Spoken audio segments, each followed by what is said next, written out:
May I call to order the meeting of the subcommittee to follow up issues relating to the three-runway system at the Hong Kong International Airport. We have a quorum, and this is the appointed time. I understand you have to go from meeting to meeting. Thank you for attending this one. Let us now invite the officials to come in.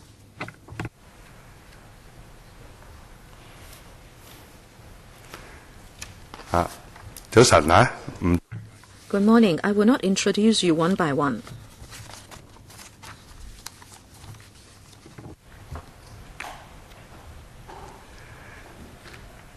I'd like to welcome the representatives of the administration and also the airport authority. I'd now like to ask the AA representative to introduce to members the 2017 Hong Kong International Airport Workforce Survey using a PowerPoint. Please. Chairman. The Hong Kong International Airport is an important impetus to push forward Hong Kong's economy in order to consolidate our status as an international aviation hub. We have been working to enhance the workforce at the international airport. We have been providing training courses in order to encourage young people to join the airport after graduation. Last year, the administration and Hong Kong International Airport have joined hands to set up the academy, the Hong Kong International Aviation Academy, so that we can further consolidate Hong Kong's status as an international aviation hub, and also that would tie in with our continued growth in terms of passenger flow and freight. On the 7th of February this year, the AA introduced to members the 2015 Workforce Survey, and we also detailed for members the series of measures that have been adopted in order to increase and enhance the workforce at the airport. And also in February, the AA started another survey, and the survey has now been completed. And now I'd like to ask you to allow the AA to introduce to you the contents and findings of the 2017 Workforce Survey, and then we'll be happy to take questions. Is it Mr. Zhang, please? Chairman, Undersecretary, and members, on the 29th of September at the subcommittee meeting, some members required the Hong Kong Airport Authority to provide findings of the 2017 Workforce Survey. We have already included the gist of the findings on pages 2 and 3 in the paper. And I will now use 20 slides in the PowerPoint to allow members to understand the survey itself, and then we will share with members what the airport authority has done to attract people to join the workforce. In 2017, in the workforce survey, we invited 453 companies to participate, and the response rate has been better by 3.4%. Here,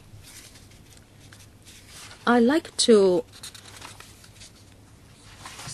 revise 2 points about the 2015 survey. Please refer to footnotes 3 and 4 of the paper. With regard to the 2015 survey, when we did the follow-up this year, we found that there were 2 mistakes. Number 1, in 2015, it should be 70,000 people working at the airport instead of 73,000, and vacancies in 2015, it should be 49,000. Please refer to footnotes 3 and 4 of the paper. Those are the corrections. Okay, coming back to the details of the survey this time around. In the latest survey, as I said, we now have 73,000 people working compared to 70,000 in 2015. That is 3,000 more. And in terms of job category, 357 companies responded, more or less the same as that in 2015. and about 70%, about 53,000, are skilled workers. And they also take up manual or low-skilled work. What do we mean by skilled work? They are electricians, mechanics, IT, cooks, operation officers, or rent service officers. The AA representative, please use mono language. Please, in the Legislative Council, we like you to speak in either Chinese or English. Do not use a mixed code, please. Okay. Customer service officers and cooks, we call them skilled workers. As for manual and low-skilled, they are cleaners, porters, and also delivery workers. As for employees by employment type, in the survey this time around, compared to the one in 2015, we have more or less the same findings. For permanent staff, they take up the bulk of employees, or 85%. Contract people, 9%. And then part-time and temporary workers, they take up 5% only. And then vacancies. In the 2017 survey, there are 4,500 vacancies compared to 2015 when there was 4,900. There is a slight improvement. Most of the vacancies identified are more or less the same ones as identified in 2015. Most are in the skilled and manual low-skilled categories. About 3,000 are in these two categories. Overall speaking, and talking about our future development, according to our Master Plan 2030, it is our estimate that by 2030, there will be 123,000 work posts at the airport. The AA has been working together with the aviation industry and the sector to have regular communication in order to launch measures in order to attract and retain staff who will work at the airport. Now I will report to you what are these measures. Our main measures are in 5 areas. Number 1, members of staff are very concerned about transportation services. And secondly, they're also concerned about the working environment. And number 3, staff welfare, wellness, and community spirit, and how we can attract new workers and professionals, and how we can use technologies. First of all, our staff are very concerned that, according to the 2017 survey, we found that about 69% of our staff live in the new territories. In this slide, you will find that they mostly live in Tongchong, Tinshui, and Jinwan. They make up about 69%. The majority of the staff, 74%, would use public transport coming to work. So when they come, when they go to work and go home after work, they relied on public transport. The AA has the support of the transport companies and the transport department. We've done a lot to increase the number of bus routes and improve on the frequencies, especially during the peak hours when people go to work or go home after work. Furthermore, we also have tried our best to shorten the traveling time. In terms of transportation, in 2017, we have already increased some 720 daily bus trips, and we will and we have successfully fought for an additional 50-odd daily trips, taking staff to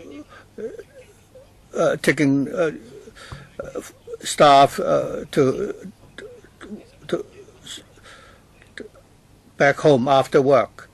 So overnight routes. The airport operates around the clock and throughout the year. Many of our staff have worked on different shift patterns. When they finish work at night, there may not be sufficient bus services. So the AA, together with the bus companies, have launched many overnight express bus routes.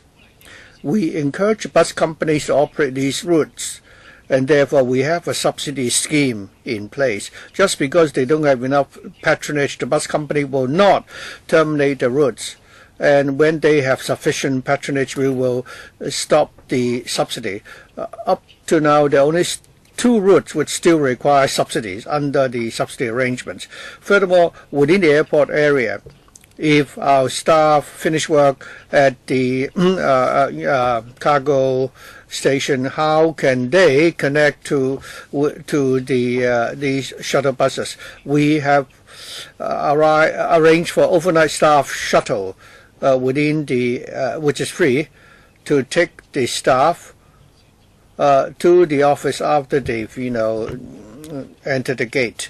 In terms of improving the working environment, we are particularly concerned about several areas, especially the lounges. After they have finished work and if they have a break, where can they take a rest? We are now providing 4 resting lounges. We actually have recovered or taken back some of the offices, and we would renovate these offices, and in these lounges we'll offer refreshments for the staff to enjoy and to take a break and to read newspapers. We now have 4 such resting lounges, and there will be 2 more at the end of the year, and by 2020 there will be a total of 8 resting lounges. I think for staff working on the apron, they work under they're subject to the weather. So we are now installing seats for the staff to rest, because when they go to the apron, sometimes they have to wait for the airplanes to arrive. They may need to sit down and take a break. So we have all these seats for staff at the apron. We're also upgrading our other facilities. All the toilets have now been refurbished. We will be refurbishing another 4 toilets soon. And tomorrow we will be launching a mobile drinking fountain, providing both hot and cold water. This will be launched tomorrow. So there will be a staff driving this vehicle to places where our staff work and to supply water to them. We will deploy another such vessels next year, so that our staff wouldn't need to come back to the office to get water if they're working in the apron area. The baggage area is also a very important area, the baggage hall. We will provide more resources to improve the environment, the working environment here. We've improved on the lighting facilities and also the signage. We have repainted the signage and installed additional fans and air conditioners. The latest facility is that for the north-south corridor, we have provided for 2 automatic curtain doors. This is in response to suggestion from our staff saying that wind the breeze would come in through from the apron. So we are now installing these curtain doors, and we'll also be installing a noise screen, because the staff have told us that the noise would come in from the outside, and we've accepted staff suggestions to install these noise barriers. We'll also be providing more seats. We have, regular liaison with our staff, and they've told us that they would like to have rest areas in the baggage hall. We've undertaken to provide 2 more, rest areas where there will be Wi-Fi, connection, TV sets, and drinking fountains for our staff to enjoy. In terms of staff welfare, as we reported, remember last time, we've requested all the contractors operating the staff canteens should offer canteens at $15 and lunch for $20 for our staff. Should there be any new staff canteens, we will follow the same principle. At the same time, we would arrange many staff activities. And for your information, this Saturday we're going to hold a large carnival at the Stanley Stadium, and 1,500 airport staff and a family will be attending.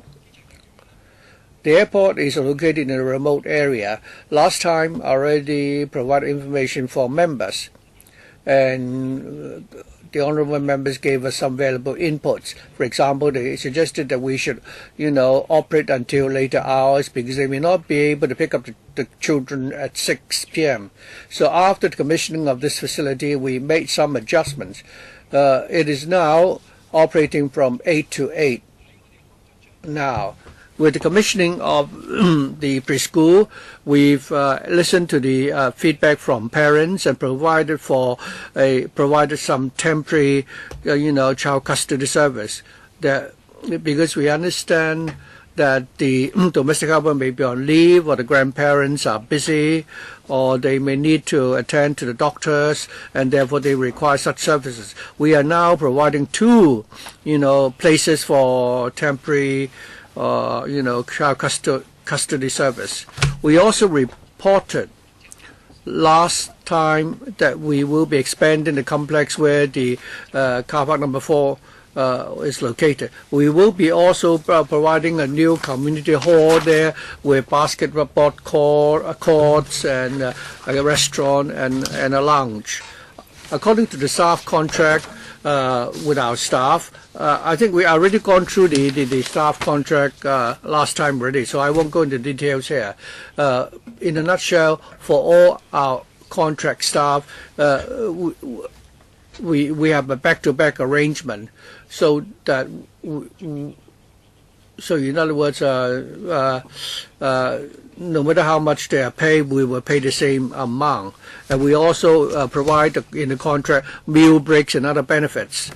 As for attracting talents to work at the airport, since the beginning of this year, we already organized 110 online visits for schools, and we've organized delegations to visit the airport, and we also had 3 recruitment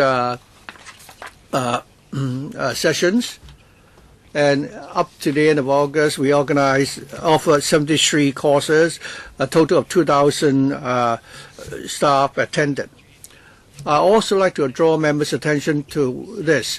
That is, in August, we organized a 4-week plus 10-month orientation program, which is called the Airport Operation course. After attending the course for 4 weeks, 15 companies had already hired them for 12 months for placement. 89, trainees attended. 1 failed, 1, drop out, and the remaining 87 have already begun working at the airport. In terms of technology, I will not go into details here.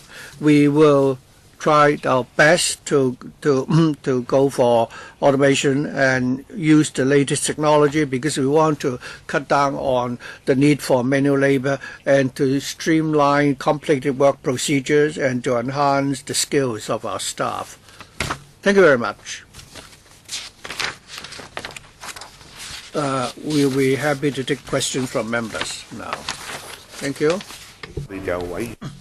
It is now time for members to ask questions. We have 3 members so far who would like to ask questions. So we don't have many members asking questions. I'm not going to set a time limit, but please, exercise good time management and keep it concise. Mr. Lam, Jeffrey Lam, thank you. First of all, I'd like to declare that I'm a member of the Airport Authority Board. Mr. Chin just told us about the working conditions of airport staff, and I support that. Over the last few years, I think just now we learned about the new welfare facilities and transport arrangements for airport staff and initiatives to help assist staff to leave, to go home after work at night, and also the child custody service for children of those working at the airport. Those people who, if it's not in a public area, we may not be able to see them. But if we go to the airport and we go to the public areas, we would be able to see these improvements which have been made. In terms of staff wastage, there has been significant improvements, as we've heard just now, although didn't have any precise numbers. Well, the airport is located in a remote area, and sometimes there may be difficulties to recruit staff.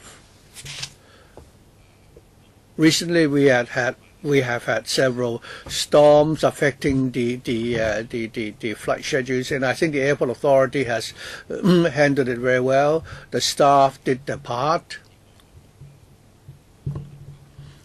in coping with the stoppage of the air traffic and handling the passengers who were stranded.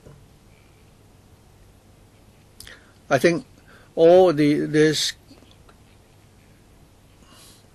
Well, you also have offer training for new staff, and also in-service training for your staff in these areas. You've done well. We also learned that most of the staff, there are many staff working in the airport live in Tung Chung, Tin Shui Wai, Tuen Mun, and Kwai Ching. Mr. Lam, could you please put your question as soon as possible? I'm just about to raise my question. I think we've already, heard the presentation just now.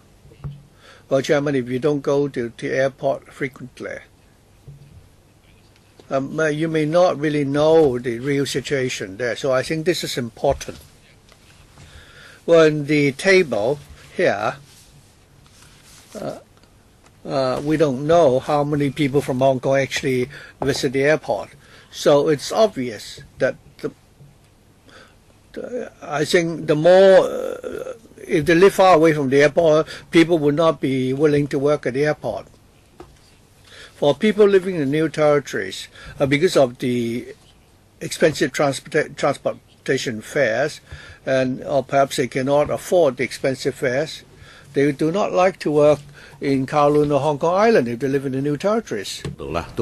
In the PA, it talks about the non-means tested public transport fees subsidy scheme.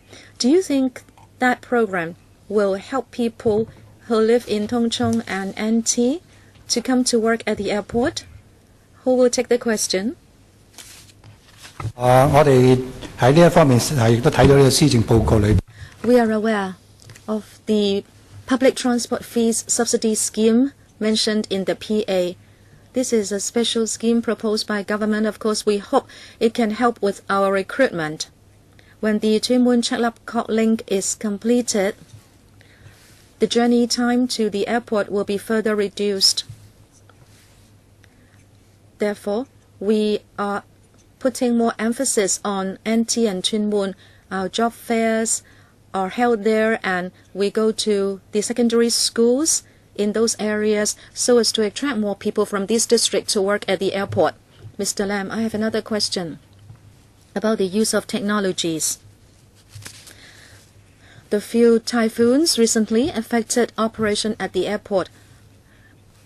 I understand some flights have been delayed or cancelled, and it is decided by airlines. It's not your responsibility, but you together with the airlines do make the announcements and emergency announcements together. Now we have advanced technology. How can you help airlines to announce the most updated information? That is to allow airlines to go through you to make emergency announcements. In recent months, we have been affected by a few typhoons. Whenever there is any disruption, the most important thing is to release flight information. Therefore, together with the sector and airlines, we have this established mechanism to release the information on WhatsApp group and also social media and also our website and also My Flight. Sorry, I don't know how to say this in Chinese. So we use My Flight in order to release the most updated flight information. Of course, airlines have their own telephone response center, and the AA has that as well, and the information is available at all our customer service centers.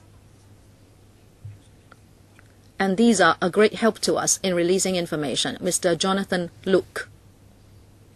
Thank you, Chairman.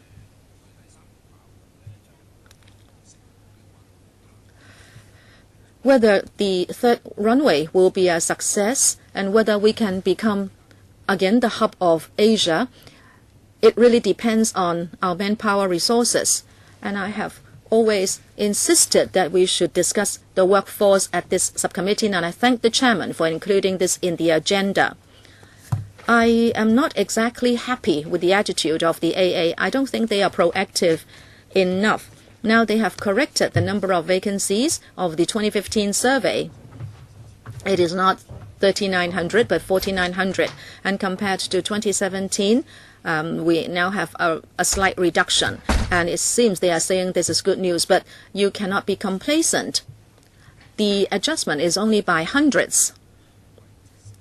It may be seasonal, it may be a technical correction only. I don't think you have coped successfully with the shortage of manpower problem. Therefore, you cannot be complacent, please. Secondly, with regard to vacancies, most have to do with the skilled categories and also the manual and low-skilled category. Together, they make up 70% of vacancies. 46% are skilled people. You have adopted measures, but then you are not targeting the situation. Why do I say this?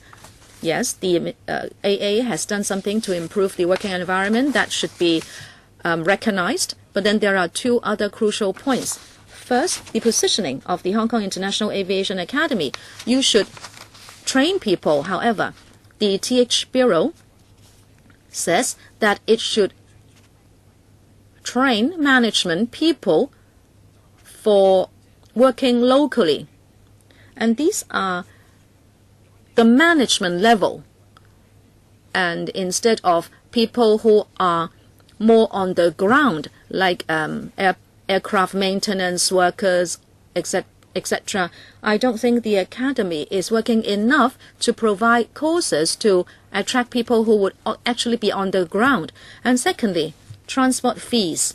Just now the AA, Mr. Ng, emphasized that you have done really a great deal. I think he repeated that a few times, saying increasing bus trips, etc. Yes, you have done that. But, Chairman, do you know what the biggest problem is? It's the fees, it's transport fare. Please, do not dump the entire responsibility to the administration. The CE is proposing the public transport fee subsidy scheme, and it will benefit everybody. Actually, the $300 will allow you also to take the Airport Express. I think it covers the Airport Express. Well, I cannot answer the question on behalf of the administration. I'm asking the question only. Okay, please, let us have an answer. But my question is, this is for the AA. Have you done a transport fare survey amongst your staff? How much are they paying to go to and from the airport? And what is the percentage of that fare on the basis of salaries? Have you done the survey? Because it's not enough for you to provide the service, because your staff are saying that the transport fare is extremely high. If they take the e-buses, it's a very convoluted route and it takes them 1 to 2 hours to go home. But then if they take the A buses, which are express routes, it's very expensive, and the airport express is also very expensive. So have you done a survey to ascertain the percentage of transport fare vis-a-vis salaries? And are you going to have a special subsidy for your staff? I understand there is a kind of subsidy, but it's very narrowly constructed. Not everybody can benefit. I hope you will be more proactive. Or else, if you have a shortage of manpower and the labor sector wouldn't want to hear you talk about something else, some other measure. I don't even want to mention it, because you should tap into the potential labor force, and maybe you can have more flexible recruitment measures, like let us talk about home carers. Allow them to work part-time. Can you not explore into other recruitment modes so as to take on more people to work at the airport? And in fact, the union has asked me to say once again that the deciding factor affecting people making a decision to work at the airport or not is the transport fare. You don't even want to look at the job description. You don't want to even attend an interview because of the transport fare. Right, a series of questions. Chairman, let me respond to the Academy. The Hong Kong International Aviation Academy provides a series of courses covering different areas. As for the practical courses, 1,200 people have read security and aviation security, etc. courses. And we also provide entry point courses to increase newcomers' understanding of the industry. Say if it is a skilled worker, they have free induction courses on operation of the apron, etc. And we do have different levels of technical training and with regard to the handling of baggage, etc. And we also allow young people to read certificate courses first before deciding to work at the airport. Say they read 4-month classroom courses, and then they have a 12-month practicum. And we also provide in-service training. And after in-service training and internship, people will be retained to work at the airport. We are very concerned about the supply of skilled workers for the airport. Therefore, when the Academy plans and organizes courses, it always maintains close liaison with the stakeholders. This is to answer the question on the number of courses provided by the Academy. What about transport fares? We are really very concerned about transport services for staff. So we have a subsidy program in order to encourage bus companies to operate more routes. Most of the routes, of course, are run on a commercial basis, and we maintain liaison with them to provide more concessions to staff. The member gave us a lot of information, and he mentions A buses. But in fact, A buses also provide concessionary fares to airport staff. But of course, some staff still think that the fare is still too high. We maintain regular communication with bus companies to provide as much concession to staff as possible, and also particularly at interchanges, bus interchanges. Mr. Luk made another point which we think we can work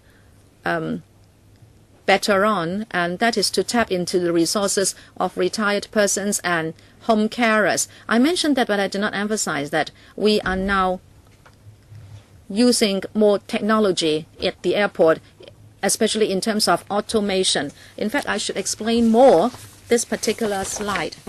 You can see that we are using stack at ease for baggage loading so that there would be less manual work required, and so that we can attract women and retired persons to join the workforce.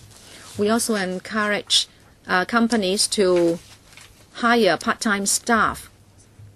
And in fact, many people also work part-time in Tung Chung, and we are thinking of increasing transport between Tung Chung and airport. And as you know, we have this nursery, and part-timers can tap into the future formal nursery service in order to consider working at the airport. 2 questions, please. Will you also look at the example of the construction industry? In other words, you first hire, then train. When they undergo training, people should also be fully paid. Can you learn from that example? And secondly, I'd like to talk about shortage of manpower. Of course, I understand that the serious shortage has to do with the conveyor belt work. The work indicator is that within 20 minutes, the baggage should reach the baggage claim area. But as you know, if you have taken a flight, sometimes you see just one suitcase and then you don't see anything else. Well, actually, as long as one suitcase comes in, it is already regarded as having complied with the indicator. But it goes to show that you just do not have enough people working there because one suitcase is not followed by many others. And people who are working at the conveyor belts, how can you make sure that the contractor can really comply with the performance indicator instead of just supplying one suitcase and then say they have complied with the indicator? Because this shows that there is a more serious shortage problem than we imagine. Mr. Luk asked about the training courses. Actually, in August, we have operated this certificate course, and there was this factor of 4-week classroom training and then a 12-month paid practicum. In other words, there is already a recruitment element, but we can continue to see how we can enhance the course so that more people can benefit and more young people can come along. Will you do other promotion work? Yes, we'll continue to liaise with the sector in order to improve the courses. This time around, well, the academy has not been set up for a long time, but later on when we plan for new courses, we'll make sure that more young people can benefit. The other question, Mr. Ng.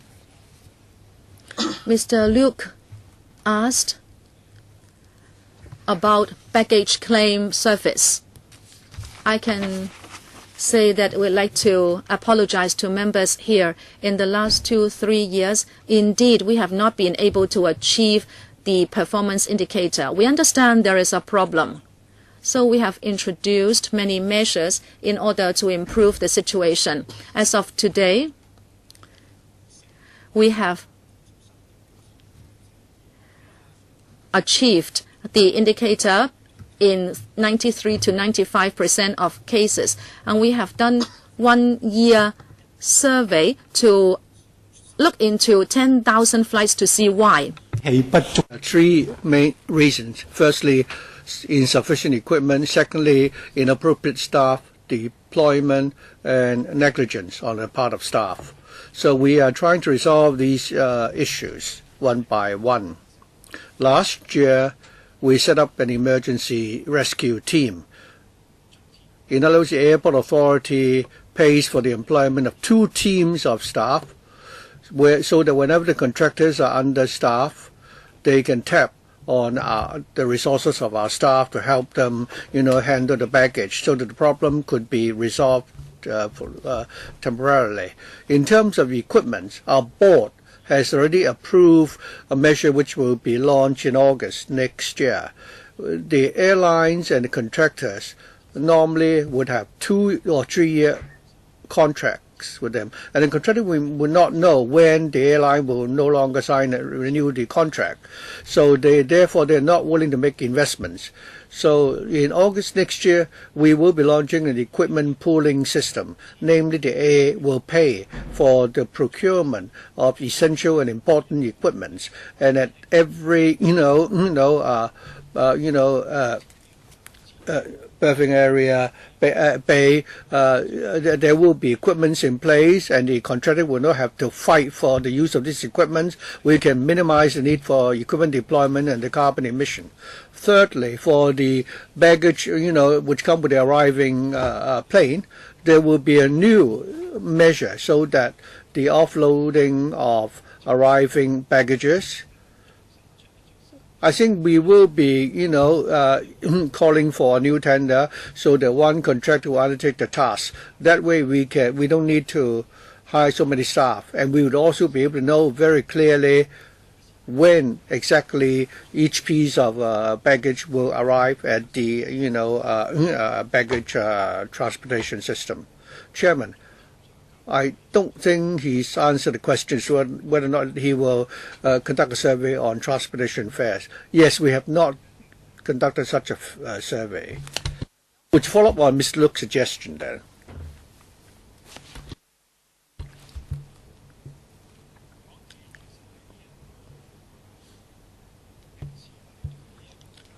Normally,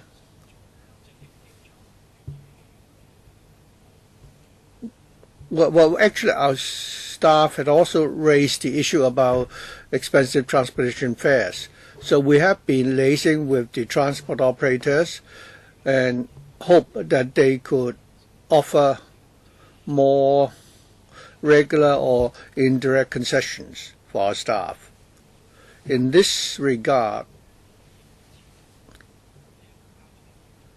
we would be able to know about the percentage of the staff salaries which will be spent on transportation fares. Mr. Ng, I suggest that you will not just, conduct a survey among the contractors. I think you should also conduct a survey among your staff and find out about, how much transportation fares would make up. How much of the salaries are spent on transportation fares. Mr. Yu Si Wing, I think our airport is actually a leading airport among its global peers. I understand that in the airport there is a shortfall of 4,500 staff. To some extent, this would adversely affect the service standard. The AA proposed a series of improvement measures which we support, but there are still shortcomings, and I think that they should be reviewed. First of all, the Hong Kong International Aviation Academy. While this is a good start, because you will be offering training for the different organizations, and they can all participate. But some staff have told us that they really don't know how to participate. Well, this could be a pilot, but since there is such a serious shortfall of staff, and 14 airline companies are now participating in this project, after you've reviewed the whole operation model, you would let more of the airlines know, like Mr. Luk suggested. That is, once someone attends the course of the aviation academy, they would know beforehand which airline they will be employed.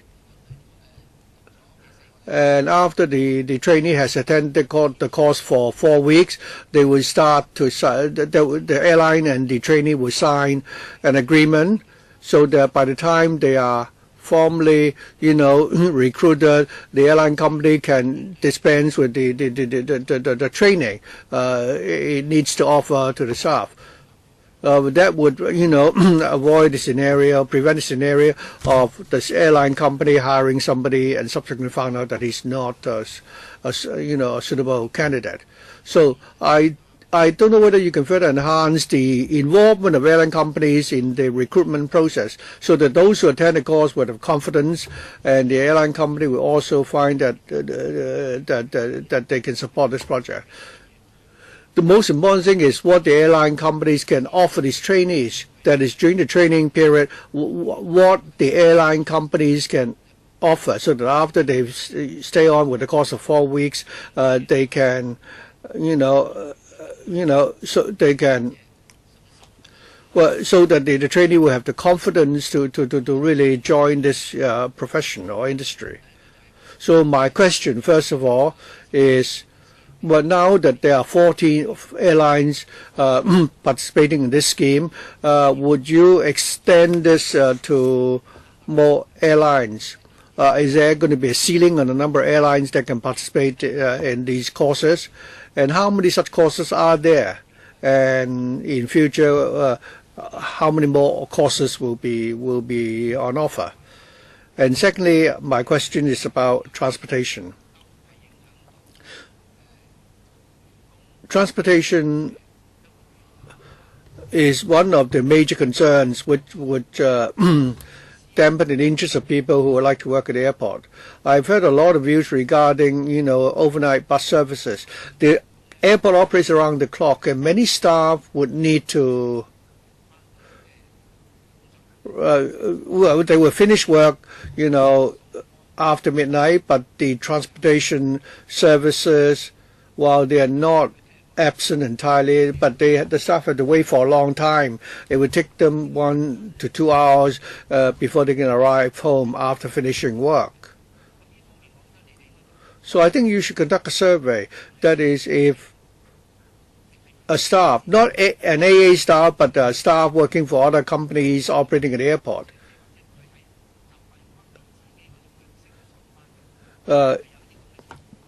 you should find out whether or not there is such a problem if these staff, go to work according to their own pattern. I understand that while the airport authority has its own scheme, but is it the case that all staff working for different companies in the airport will be able to take these shuttle buses to connect with the mode of transport that they like to take? Because that can really help, to tackle the problem of your difficulty in recruitment. And recently some media has reported that some uniformed staff at the airport have been taking breaks and sleeping in the airport waiting area or the airport lobby. So for the other contractors, including the cleaning contractors and companies with hiring uniformed staff, is it the case that there is no rest area or a lounge for the staff to take a break, and as a result they would take the break and rest in the airport lobby, and that would adversely affect the image of the airport? Recently I've also heard that that people have to wait for more than an hour at the airport. How many % of the passengers have to wait for so long? You said that you have an emergency rescue team, but can that team, resolve the problem, namely that a certain percentage of their baggage would arrive very late after the passengers have arrived? So that, can you make some improvements before August when there will be a major, improvement? 4 questions. To answer the question on the Aviation Academy, the Academy itself was set up officially in 2016, and it only offered the first course in 2017 April. We will continue to enhance these courses and listen to the stakeholders. The government and the trade has set up a steering committee to map out the direction for the development of the Academy and to cater to the needs of industry. Regarding the courses, we will look at the different needs of the trainees. We are concerned about the technical requirements of the staff. So in planning for the programs, we will talk to the different stakeholders. We'll work together, including education institutions, unions, and so on. We'll exchange views. The Academy is also collaborating with the EMBC in France to launch some collaborative courses. We hope that by the end of this year, some new courses will be made available. So enhancement of the courses are ongoing. We will continuously, monitor the needs of the community, the needs of the labor market, and so on. We'll listen to the stakeholders, and we will maintain this collaboration. The airport authority colleagues can answer the other questions. Mr. Yu asked how the airline companies can also be involved so that the trainees can really learn something that they can put into practice and that they will have the confidence. The question is, how can we balance supply and demand? So I think the Bureau and the AA should work on that. Thank you, Chairman, for that suggestion. Now, who would like to answer the other questions? For the 87 trainees, they have already been hired by the 16 airline companies. The scope of work is quite comprehensive. Some would work at the apron, some would work for the airline companies. Based on their own choice and the airline companies and the contractors' decision after interviewing these trainees, in the end, all 87 of them have been hired. So we think that the course this time has been most welcomed by the airline companies. So next year we will consider offering one more class. As the Undersecretary said, we've just set up this academy. We only have a few classrooms, but we will be, between now and 2017, when the campus is completed, we can offer more classes. To answer Ms. Yu's question, all the airline companies operating at our airport know about this academy, because on different occasions we've liaised with them. We've passed on such information about the academy to all the airline companies. And we've also forwarded the detailed the information regarding these trainees, and we even teach them how to conduct interviews. Mr. Yu also asked about the evening shuttle service. It's not operated by the AA. Is actually available. The service is available to everyone at the airport. So, thirdly, some staff have been found to taking their rest in the airport lobbies. As I said, we now have 4 staff lounges. There will be 2 more at the end of this year, and for the next 2 years, 2 more yet at the apron area.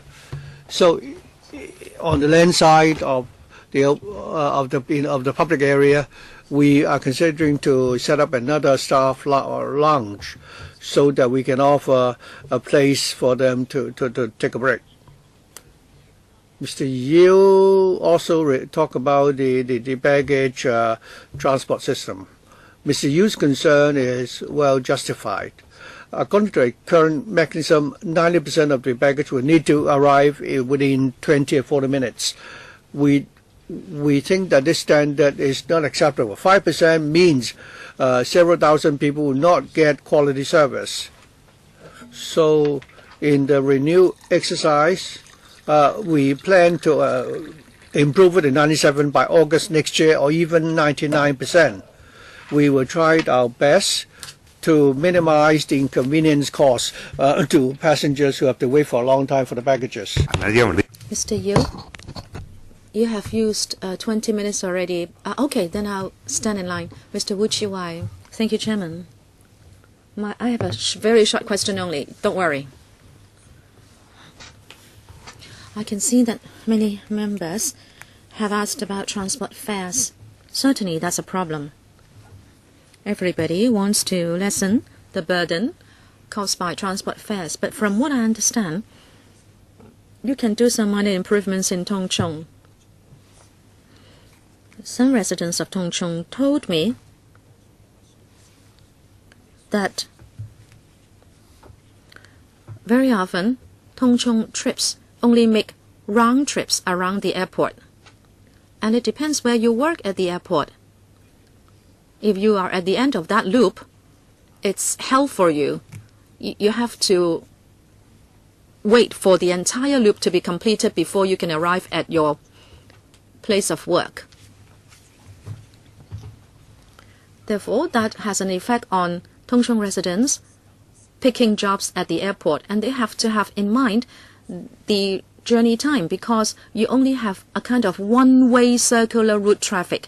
And if you are unfortunately placed at the end of that one-way loop trip, you have to wait a long time before you get to your place of work. So can I make this minor proposal? You can talk to the bus company, and I mentioned that before. Can we not have a trip that goes in the opposite direction? Well, you will eventually go back to the terminus, but then for Tung Chung residents, they would have many more choices. They would be able to board a bus, but then they don't have to wait till the end of the trip in order to go to their place of work. This will benefit particularly people who don't want to work full-time. This is a very simple arrangement, yet it will mean a great help in terms of public transport for Tung Chung residents. They can choose a bus route that goes in either direction.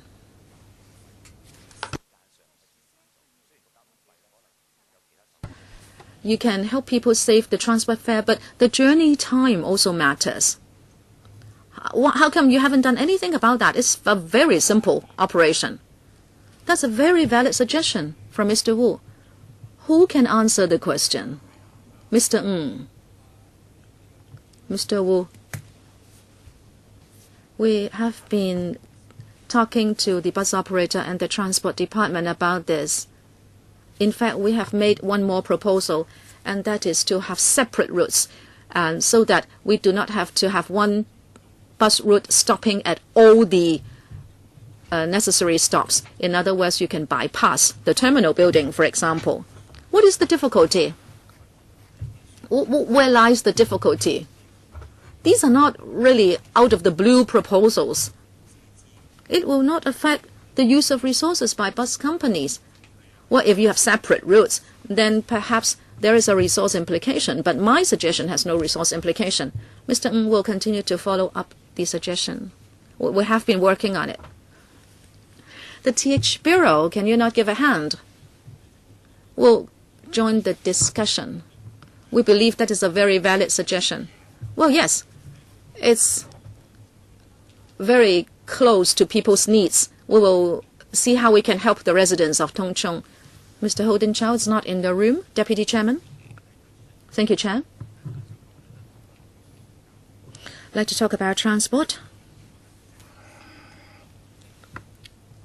I think the Transport Department, the AA, and the bus companies should think more about bus routes after midnight.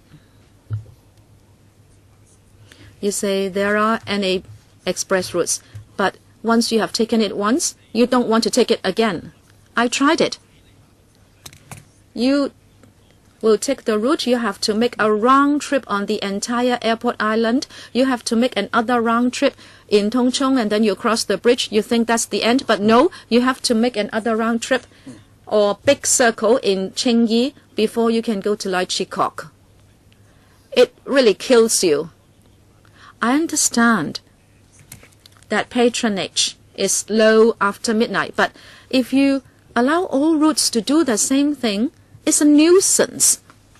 It's a big pain for people who work at night. Please look at it. And there should be a package. There are many NA routes. It is not that you need to add more buses, but you need to consolidate the routes. And it depends whether the AA will provide certain routes together with the bus companies for your staff, really express routes, say from the terminal building to busy areas like Mong Kok or Kwai Ching. or 開放 point to point, that is, so people can go to one point in the urban area and change to other transport, because there is a lot of transportation available in the city area. I think that should be the direction to take. And also, during the night, your staff just cannot board buses, especially in tourism peak seasons. I talked about that already. Now, why would there be more bus trips? You have to reach an exceedance of patronage by a certain percentage before another bus will be added. But people have luggage when they take buses from the airport, and there are people standing already in the bus compartment, and people cannot place their luggage in the rack provided, and so the rack the luggage is placed on the aisle, and people then cannot board. So it's a vicious cycle, and therefore objectively your staff just cannot board these buses, and you have to tackle the problem. I have received such complaints and I have taken photographs. In other words, your staff just cannot board the buses. It is not so bad when people leave the airport. People would be able to place their luggage on the racks. But then not so when people go to the airport, because people would be boarding at different stops. And this is particularly serious during the summer or the Golden Week periods. Say, they come out from Chiang Kwan O and then to Kwun Tong to Wong Tai Sin. There is such a route. I don't remember the number. People just cannot board, even from Kwun Tong. And your staff will know. They know they should not use that route. However, there are not more buses, because for the transport department, the numbers don't add up. Therefore, well, I have heard your answers to other members. You do not need to respond. Please think about a consolidated plan together with the bus companies, especially for bus service after midnight. And then back to the academy. I think you should liaise more with airlines. So even during training, the airlines can accredit the courses. That will be most ideal. And like air crews or even pilots, which are popular courses, you can include those courses in the academy. And if airlines find that agreeable, meaning people who have completed the courses would enjoy priority in recruitment. And of course, pilots cannot immediately fly a plane, but then a pilot has to go through a 13-month training, and for 1 or 2 months, they are learning the theories in the classroom. If you can provide that part of the training, then as long as people complete that 1 to 2 months, and airlines would save some money and time, and they do not have to provide the classroom teaching part. I think you can consider this kind of cooperation with the airlines. The last question, because the first one was a proposal. Yes, we thank Mr. Tam for his very good suggestion. We hope to make it easier for people who work at the airport. We'll talk to the transport department so we can achieve certain improvements. About the academy, as I said, together with overseas and local vocational training institutes, we do maintain communication. Mr. Tam talks about recognition of hours or qualification and credits. That should help future employment. Now, in our system now, of course, airlines would first recruit people who have had practical training. But as members were saying, we should make our courses more akin to the needs of airlines so as to help recruitment and employment. As I said, we are going to cooperate with the French Aviation Academy in order to provide courses, and there will be an element of qualification recognition. We will try to extend this so we can allow our academy courses to be accredited even to a larger extent. Any follow-up? I can wait for the second round. Next one, Holden Chow. Thank you, Chair. A few things. Number one, catering. There will be a new staff canteen, but staff of the airport reflected to us that the meals were expensive and there was not too much choice. Now that you are going to have a new canteen, I hope you can provide better meals to staff, especially the money side. The staff would say they already pay a high transport fare. I don't think I need to say more about that. And if they also have to pay high prices for meals or for food, it will just add to their burden.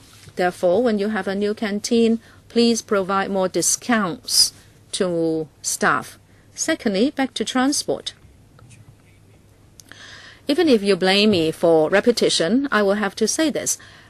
Because of the three-runway system, we always say that you are going to create 140,000 jobs. But I have said time and again that you can no longer rely on land-operated buses. In simple terms, I mean that you want people to come from Tung Chung to work at the airport. In the end, there will be 250 to 280,000 people in Tung Chung. It will be most ideal if you can have people come in from Tung Chung to work at the airport, and you should do everything to facilitate that. Right now, if people take S26, it's a very convoluted route, and there will be over 100,000 people working at the airport. I hope there will be a mass transport system. You are asking the MTR to do a survey to see whether the Tung Chung line can have one more stop to terminate at the airport. I think you are asking the MTR to do the investigation. But apart from that, you yourself should also consider whether you can do something about the portal, at the portal of the Hong Kong-Zhuhai-Macau Bridge and Tung Chung Town Center, and also on Airport Island, whether you can have a monorail system or a light rail system to connect these points. It is right for the MTR to extend the Tung Chung line to the airport. That will be best because, frankly speaking, Tung Chung people will be able to take one stop to the airport. But to complete the system, you can have a monorail to go to the boundary checking point at the bridge and then to have a loop kind of route going to the airport. If you can do this, or if the MTR can have one more stop, then you really have mass transport. Now people can only rely on very convoluted bus routes. And as you know, land-bound transport is never predictable. But if you have a monorail or if you have a kind of mass transport system, it makes a big difference. And if you tell people who are going to move into Tung Chung there will be such kind of transportation, then people will be more attracted to Tung Chung, and then you will really have employment in situ. You must go in that direction. I hope you will do some studies. You are asking the MTR to do that study, and we also want them to complete the study quick, but I hope you will also consider my point. Undersecretary. Thank you, Mr. Shaw, for that suggestion. It's a very good suggestion. We'll certainly go back and give it a serious consideration. We want to ensure that the transport facilities can really help the stakeholders. In the long term, we certainly will have a report. Well, Undersecretary, I think you should bear the interests of the public in mind rather than the individual operators. Dr. K.K. Kwok, Chairman, first of all, I'd like to seek some information. In your breakdown, you told us that 59% of the staff are technical staff or skilled staff workers. For those who handle manual work, you will need to give us further, more detailed breakdown. For example, kitchen staff and airplane mechanic. Yeah, we've said that skilled workers include IT workers, mechanics, aircraft servicing staff and customer relations officers, operating officers, chefs, and so on. Chairman, could you give us a detailed breakdown after the meeting rather than giving us such sketchy information? I think the biggest problem at the airport now is how you can hire low-paid staff to work at the airport. Even for those living in Tongzhou, they're not willing to work at the airport. The people you would like to attract most to work at the airport, like cleaning staff and security staff, not many people would like to go to the airport to work. Firstly, because of the expensive transportation fare, and secondly, the lack of prospect. That is, if you are a cleaning staff or an airport security personnel, there wouldn't be much of a career path. So on transportation, right now we have 73,000 people working at the airport. It's going to exceed 100,000 soon. Decades ago, even for people operating a factory in Kwaichong, they would arrange for coaches to take the buses to work. You have 73 people working at the airport. For the largest employer at the airport, it is telling us that it can't do anything. I mean, you are actually exploiting all the people working at the airport except those who are paid very expensive salaries like Mr. Jeremy Tam. But I would also like to obtain information regarding the salaries of the airport staff and how much they pay per trip going to the airport. And some people's suggestion is that you should extend the airport express link to the airport, but that is a joke because the fare is so expensive. So for any conscientious employer, you either subsidize the staff fare to a reasonable level.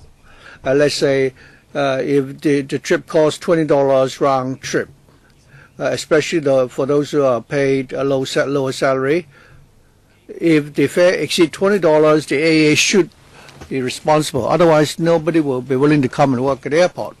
And secondly, if you leave it to their own fate, you're exploiting them and leaving them, to fend for themselves. Of course, I would not object to the proposal to build a monorail system, but for most of the monorail system in the world, they are all failures. In Sydney, for example, it's losing a lot of money and it's very expensive to build. I'm most worried that after you've built the monorail system, we have to pay yet a higher airport construction charge or fee.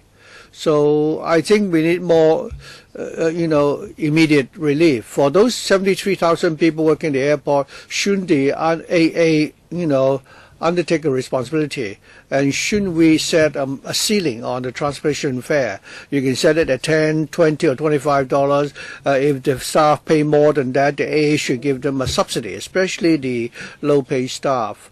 We heard about the kitchen staff and the mechanics, especially the rank-and-file workers. They're only earning about $10,000 odd. If they spend so much on transport, it would be really very harsh on them. So they're being exploited because of the expensive transportation fare and the long time they have to spend, on transportation. Just imagine how long it would take for them to go to work and come home after work. So it's not, an easy job. The AA is wholly owned by the government. And now you're telling us that you asked the bus company to offer concessions. This is totally irresponsible.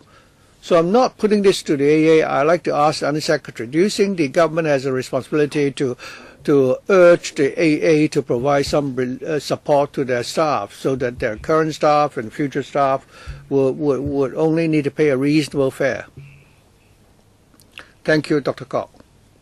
In the policy address, we acknowledge that the public is, shouldering a very, high,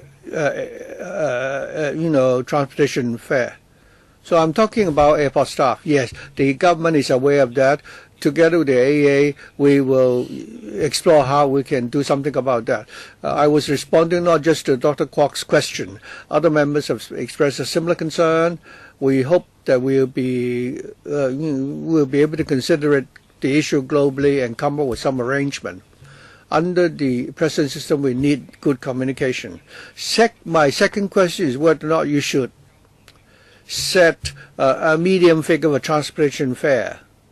I think we all know that it's already tough for people living in Tung Chung. They spend more than $20 one way to go to the urban areas. So doesn't the government have a responsibility to ensure that for those working at the airport, there should be a cap on the transportation fare they pay? And if they need to spend anything on top of that, you should urge the AA to pay for that. Because the airport is wholly owned by the government. Well, I can only promise to go back and give this a consideration because it involves a major policy change. We want to consider this more comprehensively rather than give you a casual reply today. So we need to consider this very thoroughly before we can give you a reply.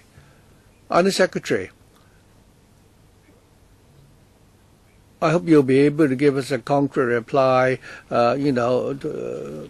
Kwok is asking for an immediate commitment on your part, and this is a very complex issue. I believe it will be difficult for the Undersecretary to do that. So I would ask the Bureau to give us a concrete reply in due course. We're now going to our second round. Mr. Si Wing, Deputy Chairman, Mr. Jeffrey Tam, and Mr. Luk Chung-hung. So please, exercise good time management. Mr. Luk, Mr. Yu Chi-wing. I'll be brief. We all talk about the airport shuttle buses. We think there's a problem because the routes are very convoluted. The trip will take a long time. For some of the A routes, they are better, but in the long term, as our airport develops further, there will be more than 100,000 people working there. So we should, explore the arrangement for shuttle buses. If you could offer service from Tung Chung to the airport. So after the staff have taken a ride on the MTR, if there is a shuttle bus taking them to the airport, and they don't have to wait for a long time for the shuttle buses or the GMB, because it doesn't need to stop many times along the road. So this can help, mitigate the problem of buses having to go on convoluted routes.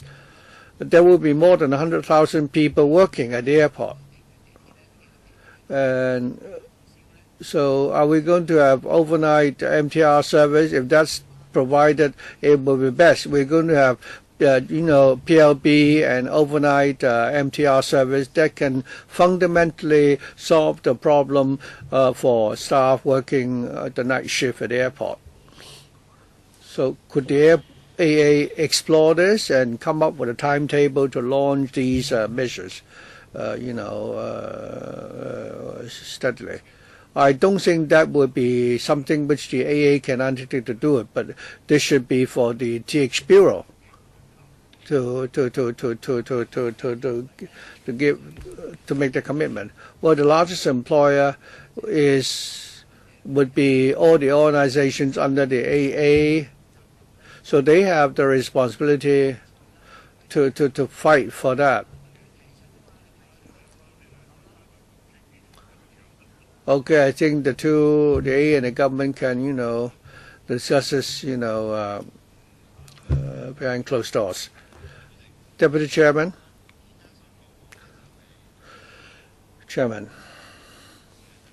Many colleagues touch on the transportation issue.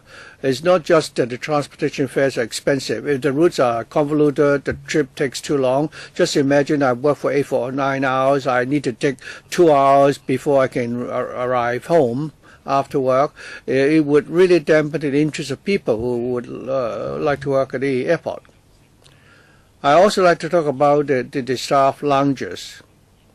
In the AA document, we learned that you will be setting up 4 more lounges for staff to take their rest. Then the lounge is an indoor premises, but I think we should also consider premises outdoor. On top of the number 2 apron, there is a viewing tower. Many people take photos there. I think that would be a location which the staff can take a break there so that they wouldn't have to be trapped indoors. But in that rooftop viewing tower, there are no seats. And there's no shelter either. So the number 2 passenger terminal will be demolished. So will that area still be retained? Because the airport staff can take a break there, and people who like to take photos can take photos there. So would that area be abolished? And thirdly, when you're going to build the 3rd runway, in the new terminal, will there be new premises to perform similar functions, so that for tourists and for those who like to take pictures, they can do that there, and staff can go there and take a break outdoor. Thank you.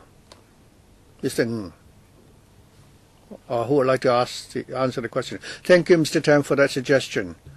I shan't repeat myself. In the airport, there will be 8 lounges, staff lounges. I've also promised that on the land side, we'll consider finding, spaces to build more staff lounges. In Terminal 2 and other areas, the suggestions you made, we certainly consider your suggestions. So you said that originally it is in your plan to do away with the rooftop premises on top of Terminal 2. Will that area be gone? I think Mr. Yu said that uniformed staff of the airport are taking a break there, and that might adversely affect the image of the airport. Regarding your request, I believe the A may need to set aside a designated area outdoor for the staff to rest.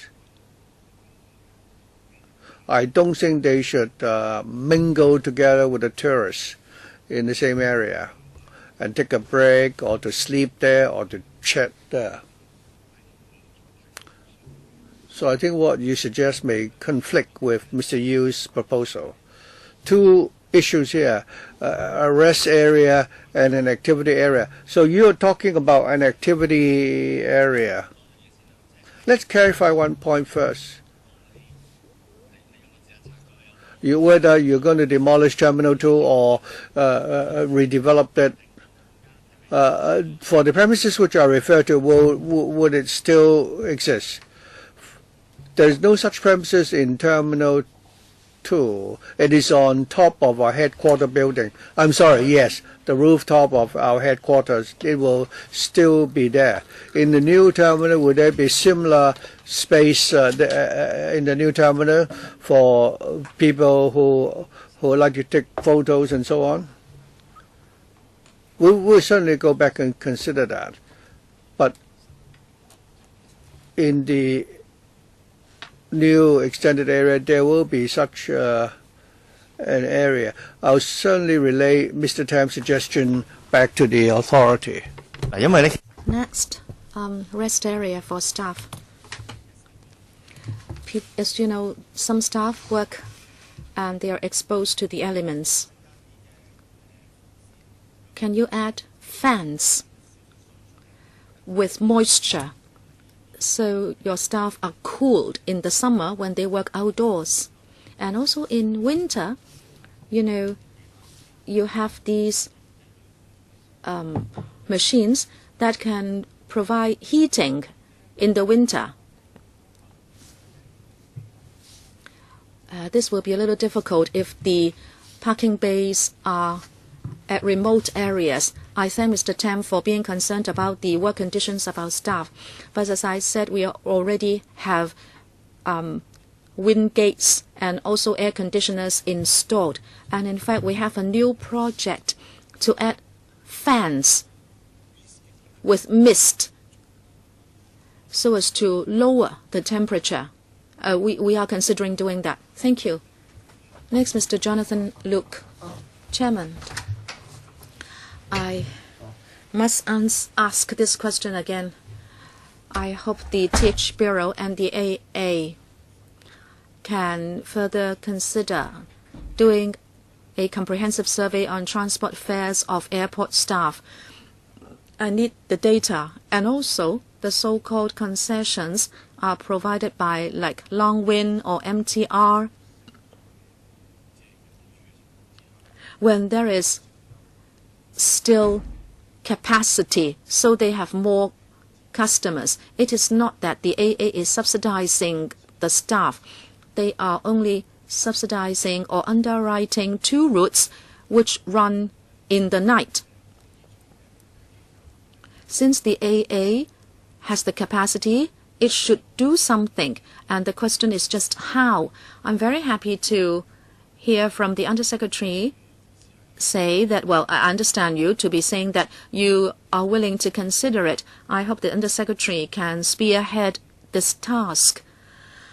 We'll continue to follow up this matter at the Transport Panel. Very good.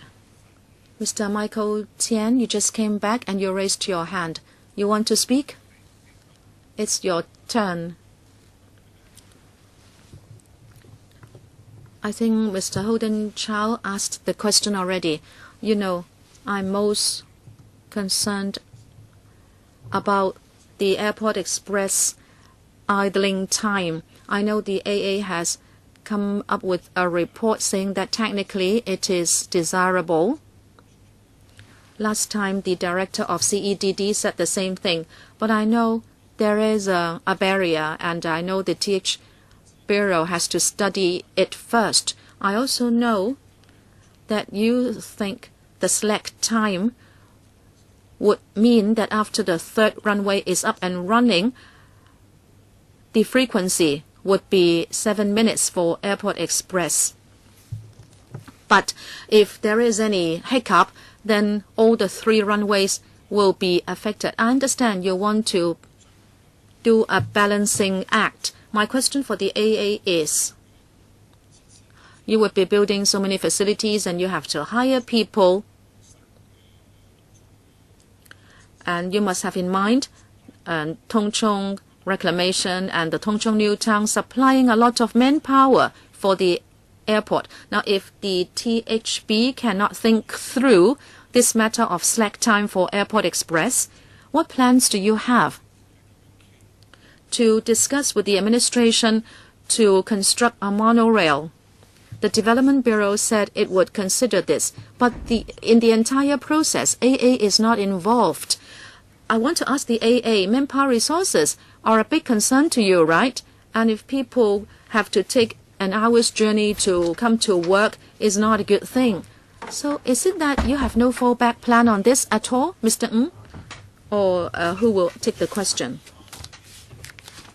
Mr. Fong, I can take the question, please. When the airport further develops, the AA would very much like to have a mass transit system, as Mr. Holden Chow said. On this basis, we will do the study mentioned by Mr. Tian. You are correct. The report is with the government. Our consultant has looked at the slack time on Airport Express. But to answer your question on safety, our consultant is a very professional railway consultant. Our Airport Express tracks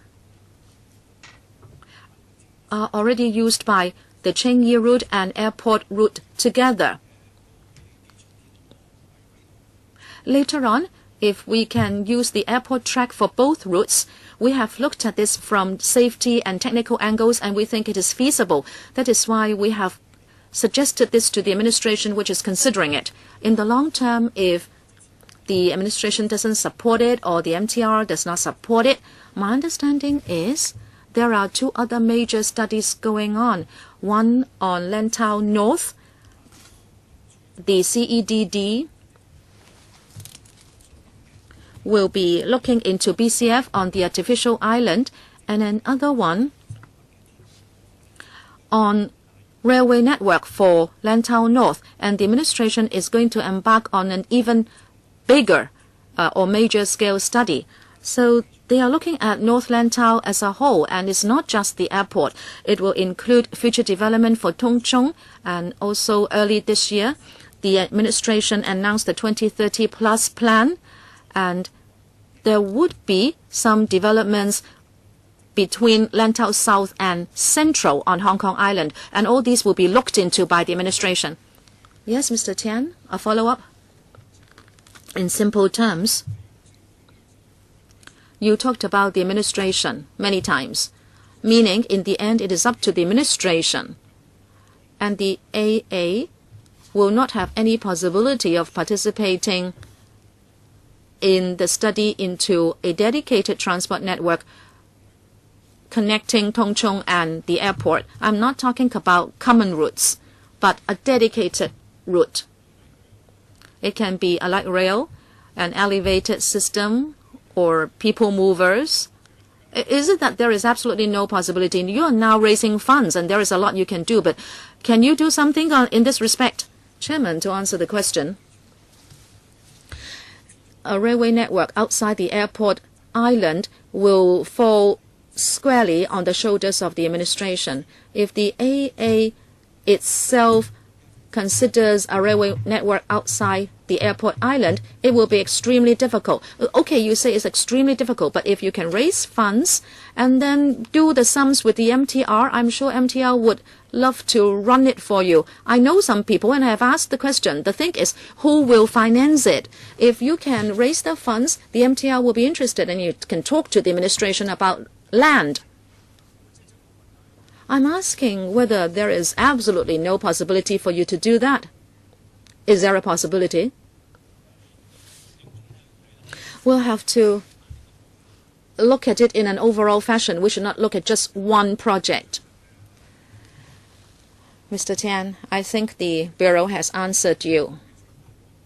I think this is of paramount difficulty.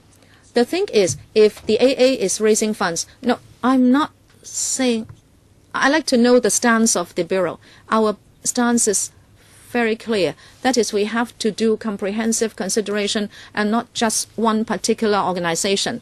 The organization may want to fork out the money, but then we'll have to look at all the other supportive or complementary services. It's not that if one is willing to come up with the money, it can do anything. Okay, the answer is clear. Deputy Chairman. Chairman, every time when I see this preschool, I like to compliment it. I think the airport preschool is working very well, and it has reached full capacity. By 2019, you are going to have like 90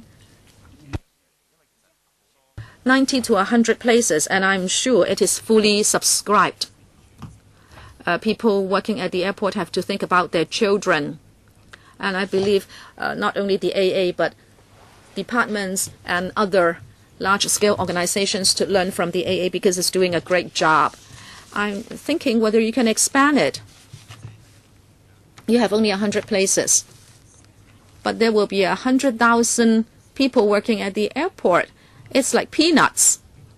Of course, you will say the AA is not providing education, but I understand that. But at the third runway, there will be a new terminal.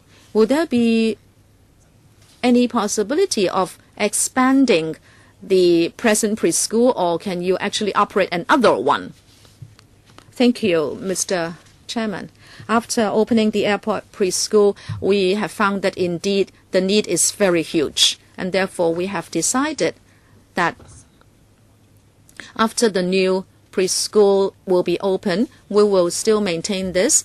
And therefore, there will be a total of 140 odd places. We'll follow up the situation, and if there is a need, we can further provide more places. But as you know, there are many rules and regulations to follow before we can operate such a preschool. We'll certainly consider this point. That's a good measure. You should do more. I'd like to ask, Chairman, is it that you now can benefit from free kindergarten education, or do people have to pay here? Is the preschool providing free kindergarten education? This is subsidized by the AA.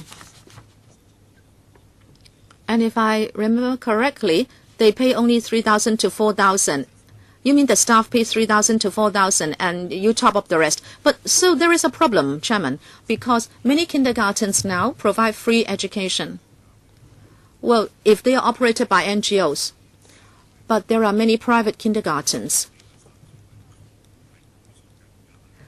And people pay much more than $3,000. If it is $3,000, but sorry, I have not visited the preschool. I don't know the conditions and the environment there. But if it provides very good conditions, $3,000 is really very inexpensive. Well, it's all right if it was $3,000. You know, I have 2 children. They were paying $4,000 a month in the past. But because of the new measure, I don't have to pay for K classes for my 2 children.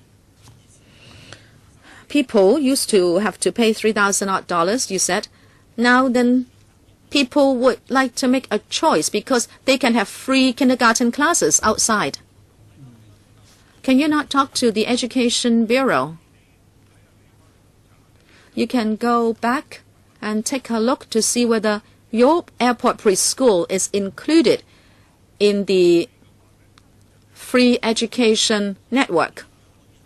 Think about it. Think how you can make it free for your staff. All right? This is a very good suggestion from our Deputy Chairman. The government is the largest shareholder of the Airport Authority. You can take it up with the Education Bureau. Mr. Fong? I don't want this to drag on. Actually, the government's policy is to support kindergartens, but our preschool is for children from 0 to 3 years of age. And this is a big discount from market rates. And the government is not providing any subsidy for this particular type of schools. Then I misunderstood. Mr. Tian, you can have a go first.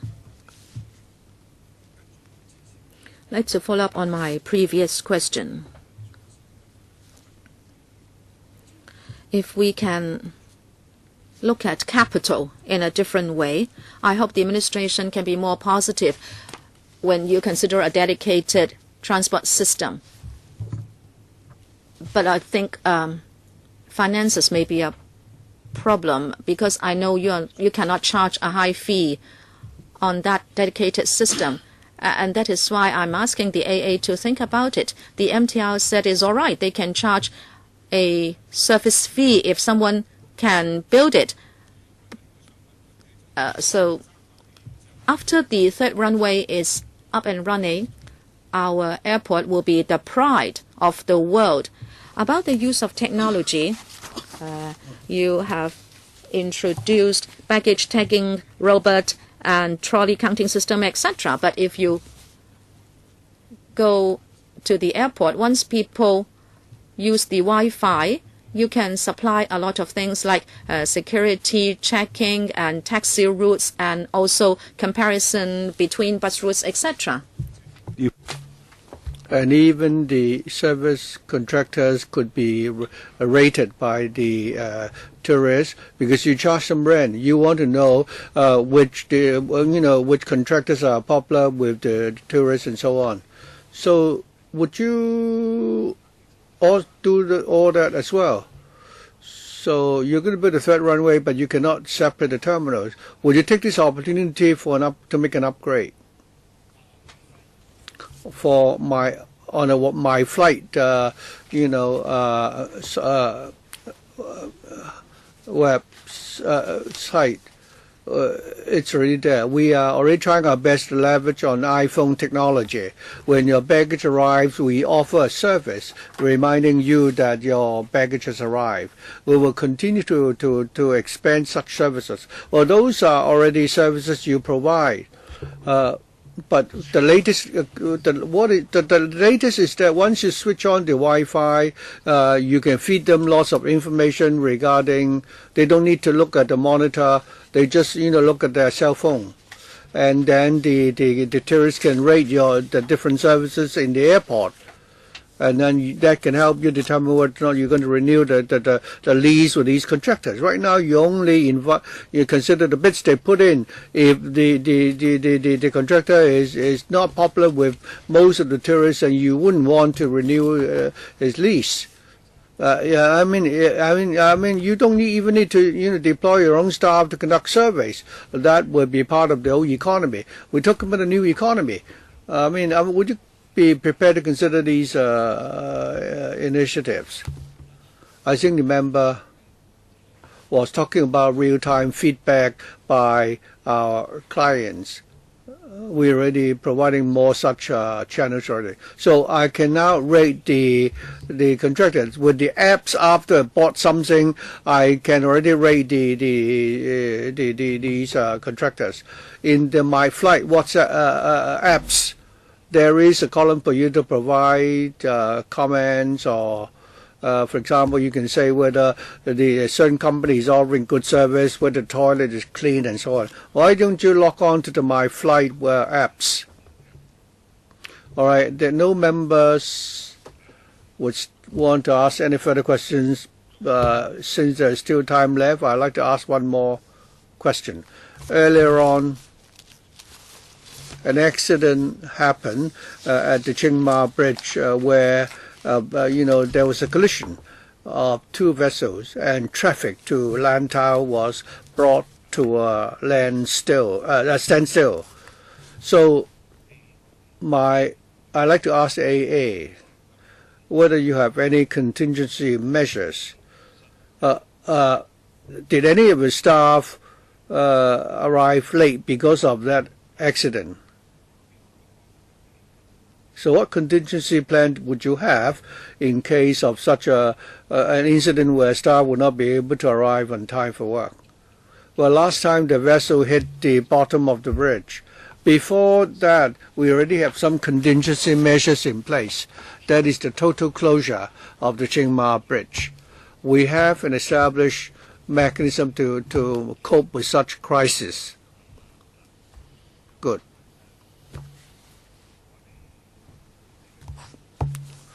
Well, the work of this subcommittee is basically completed.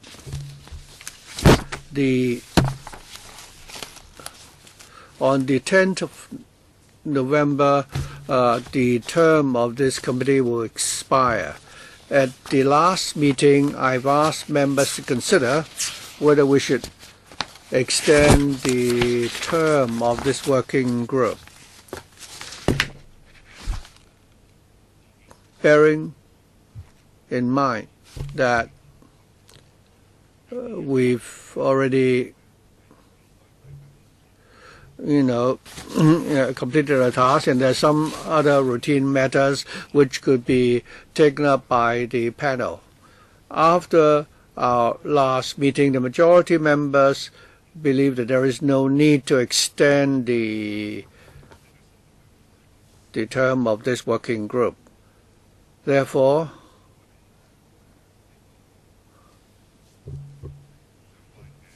I suggest that the relevant panel will continue to monitor on matters relating to the third runway system.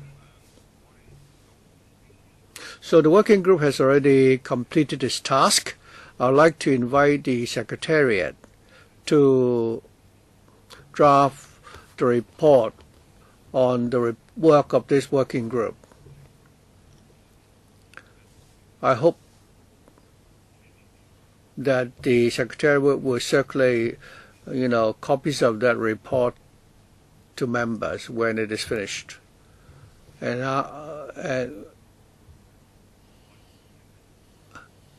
after we've confirmed the report, we will be able to report to the House Committee. So I'd like to thank members of the working group for your cooperation and the excellent suggestions that you've made. I'd like to also thank the AA and the Bureau for answering all our questions in detail.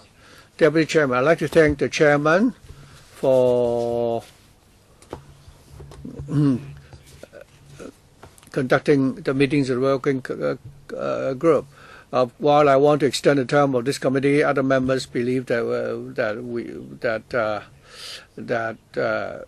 it's time to wrap up our work. But I still hope that every 6 months there would be a report, because we're concerned about cost overrun and the progress of the works. I understand that for the XRL project there is a half-yearly progress report so that members of ElectCo could follow up. Even for the XRL, and despite the approach they've taken, there had still been cost overrun. So for the third runway, I think we need a half-year report and an update for members. Could AA do that? We're prepared to consider that. All right, if there's no other business, we will conclude our meeting now. And I believe it's time for us to go to the PWSC meeting for the vote. Thank you.